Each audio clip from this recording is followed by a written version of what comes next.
puso mo. Panginoon Diyos, dalangin ko palagi, ituloy-tuloy mo po, Panginoon, ang kabutihan, ginagawa niyo sa amin.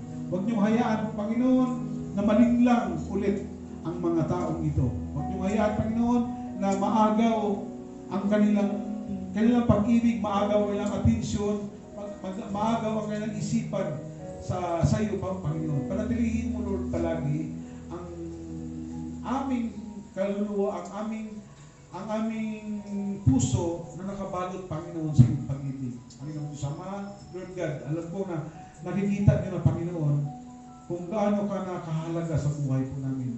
Hindi lang mahalaga, pero pinakamahalaga ka na nangyayari sa buhay po namin dahil dito, Panginoon, sa itinayo mong panampalataya, bagong panampalataya sa puso namin, napakaraming himala po na pinakita, binigay mo sa amin. Mga himala na imposible po, Panginoon. At alam namin, marami ka pang ibibigay na himala.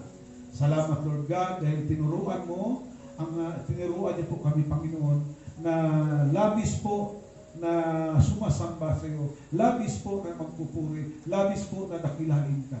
Salamat po, Panginoon Diyos Ama, sa kabutihan na tinatamasa po namin. Panginoon Diyos Ama, sa pansamantala naming Panginoon Diyos Ama, paghihiwalay, dalangin ko po, Panginoon.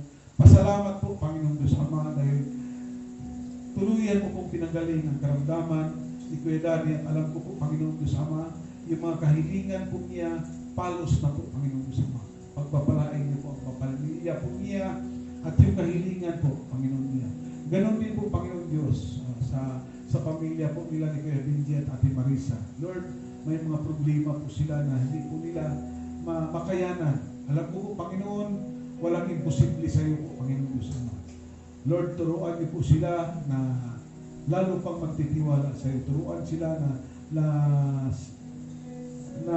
ihayag po sa kanila ang problema at ikaw po, Panginoon, ang tikilos.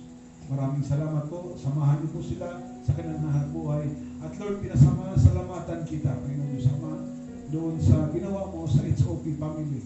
Patuloy po silang pagpapalain mo po ang pamilya ito, ang kumpanyang ito po, Panginoon Diyos Ama. At Lord God, pansamantala kami maghihiwalay sa darating po ng Miyerkules. I pray, Lord God, huwag niyong hayaan, Lord God, na yung liyo na maali-aligid sa amin, sagpangin kami, Panginoon.